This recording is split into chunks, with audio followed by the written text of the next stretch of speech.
बात आज की चैनल के कार्यक्रम आर पार में मैं सुरेंद्र चतुर्वेदी आपका स्वागत करता हूं। आज जिन मुद्दों पर हम बात करेंगे वो मुद्दे हैं कि धारीवाल महेश जोशी, प्रमोद भाया, रघु शर्मा की टिकट कटेगी।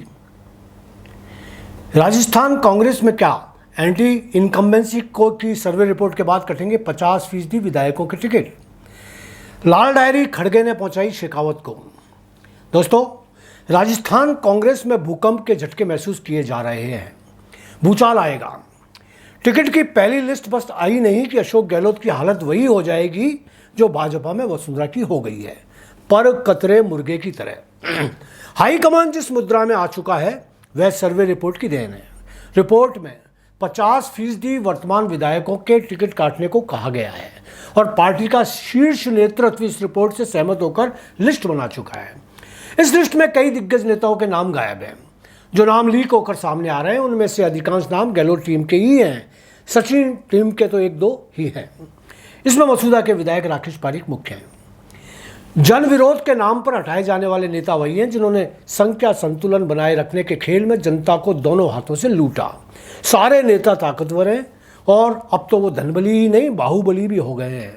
यदि कोई कहे कि प्रमोद भाया, शांति धारीवाल, डॉक्टर रघु शर्मा, महेश जोशी और ऐसे ही 50 शक्तिशाली नेताओं के टिकट काटकर नए चेहरों को मैदान में उतारा जाएगा तो गहलोत की टीम में बच ही क्या जाएगा। होने यही जा रहा है और यही वजह है कि अशोक गहलोत ने अपनी लिस्ट ही अभी तक किसी प्रभारी या प्रदेश अध्यक्ष के सामने नहीं खोली है। अपनी लिस्ट वे अब होने वाली स्क्रीनिंग कमेटी और केंद्रीय चुनाव समिति के सामने ही रखेंगे। संभावना है कि आज वो अपने पसंदीदा प्रत्याशियों की लिस्ट सामने रखकर अपने पत्ते भी खोलेंगे और जुबान भी। यदि उनके खास लोगों को टिकट काटे गए तो वे वसुंधरा की तर्ज पर हाथ नहीं धरकर बैठेंगे, ये तय है। अशोक गहलोत की पूरी टीम वसुंधरा की टीम से ज़्यादा चतुर और मुखर है। मधुमक्खियों के छत्ते में हाथ देने का मतलब मोदी या अमित शाह ही नहीं समझते बल्कि राहुल और खड़गे भी समझते हैं। बहरहाल क्रांति और बगावत तो भयंकर होने वाली है, यह तय है। राजस्थान के नेताओं और अन्य राज्य के नेताओं में कितना फर्क है ये दोनों ही पार्टियों के नेताओं को इसी सप्ताह पता चल जाएगा। कांग्रेस को पहली और भाजपा की दूसरी लिस्ट जारी होने का इंतजार है। और आइए बात कर ली जाए लाल डायरी की। कांग्रेस के राष्ट्रीय अध्यक्ष खड़गे ने बिना प्रसंग लाल डायरी को अपने भाषण में जगह दे दी, क्योंकि प्रधानमंत्री मोदी ने राजस्थान यात्रा के दौरान लाल डायरी का जिक्र कर दिया था तो खड़गे को भी उनके मुकाबले में बोलना जरूरी था।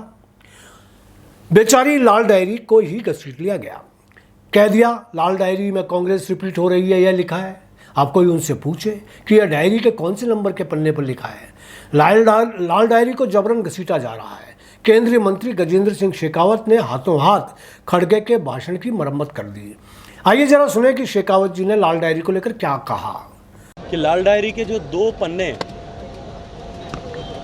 कांग्रेस सरकार के पूर्व मंत्री जिनको हाल ही में महिला के सम्मान के प्रति आवाज़ उठाने के लिए निष्कासित कर दिया गया, कॉपी लेकर के विधानसभा में जाने पर जिस तरह से फुटबॉल की तरह इकट्ठे होकर के और सारे कांग्रेस पार्टी के विधायकों और मंत्रियों ने पीटा था। आदरणीय मुख्यमंत्री गहलोत साहब क्योंकि हमेशा इस बात को नकारते थे कि कोई डायरी नहीं है, आज पार्टी के राष्ट्रीय अध्यक्ष ने इस बात को स्वीकार कर लिया कि डायरी है। सरकार वापस कांग्रेस की बनने वाली। मेरा तो प्रश्न खड़गे साहब से यह है कि लाल डायरी के जो 2 पन्ने कांग्रेस सरकार के पूर्व मंत्री जिनको हाल ही में महिला के सम्मान के प्रति आवाज़ उठाने के लिए निष्कासित कर दिया गया और डायरी की एक कॉपी लेकर के विधानसभा में जाने पर जिस तरह से फुटबॉल की तरह इकट्ठे होकर के और सारे कांग्रेस पार्टी के विधायकों और मंत्रियों ने पीटा था, वो जो 2 पन्ने माननीय पूर्व मंत्री जी ने उद्घाटित किए थे, जिनके पास में वो डायरी है, ये जो खड़गे साहब ने पंक्ति लिखी है, जो पंक्ति बोली है, वो पंक्ति उस डायरी में उन मंत्री जी के द्वारा उद्घाटित किए गए पन्नों से पहले लिखी गई है या बाद में लिखी गई है। खड़गे साहब को इस बात को स्पष्ट करना चाहिए। अब एक बात तो तय हो गई है कि जहां कांग्रेस पार्टी और पार्टी के राजस्थान में आला कमान आदरणीय मुख्यमंत्री गहलोत साहब क्योंकि हमेशा इस बात को नकारते थे कि कोई डायरी नहीं है, आज पार्टी के राष्ट्रीय अध्यक्ष ने इस बात को स्वीकार कर लिया कि डायरी है और उन्होंने क्योंकि कहा है तो मैं इस बात को मानता हूं कि उन्होंने ज़रूर डायरी को देखा होगा, या जिसने डायरी को देखा होगा उन्होंने उसको बताया होगा। उनको स्पष्टता के साथ में कहना चाहिए कि ये जो लिखा हुआ है ये कौन से पन्ने पर लिखा हुआ है, वरना राजस्थान की जनता सब जानती है कि विधायकों ने, मंत्रियों ने किस तरह से भ्रष्टाचार किया है। और ये केवल भारतीय जनता पार्टी के कार्यकर्ता या नेता ही नहीं कहते, कांग्रेस पार्टी के नेता भी गाए बगाए सदन के पटल पर खड़े होकर के,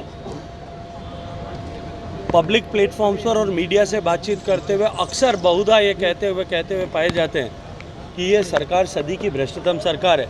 और उसकी भ्रष्टता का लेखा जोखा केवल एक लाल डायरी में नहीं, अभी तो आप देखते रहिए, सरकार बदलने दीजिए, जांच जब होना शुरू होगी तो कई रंग की डायरियां निकलेंगी। माइनिंग की डायरी अलग रंग की होगी, अन्नपूर्णा के घोटाले की अलग रंग की होगी, मिड डे मील की अलग रंग की होगी, सड़क के निर्माण में जिस तरह का घोटाला हुआ उसकी अलग रंग की होगी, department of IT and communication के घोटाले जिसमें योजना भवन के अलमारियों ने सोना अगुला था उसकी डायरी अलग रंग की होगी। शायद मुझे लगता है कि इंद्रधनुषी रंग की डायरियां अब की बार कांग्रेस पार्टी की इस वर्तमान सरकार के कारनामों के आने वाली हैं। तो दोस्तों, हाथों हाथ खड़गे को लाल डायरी का लाल सलाम कर दिया गया। लगता है जितना राजेंद्र गुड़ा जी ने धर्मेंद्र राठौड़ और गहलोत जी का नुकसान नहीं किया, उतना ये भाजपा और कांग्रेस के बड़े नेता कर देंगे। जाहिर है कि यदि धर्मेंद्र राठौड़ को टिकट मिल गया तो लाल डायरी उनका कितना और कैसे प्रचार करेगी, इसमें कोई दो राय नहीं कि चुनाव से पहले धर्मेंद्र राठौड़ राष्ट्रीय नेता बन गए हैं। नायक कहें या खलनायक, ये आपके विवेक पर छोड़ता हूँ। धन्यवाद।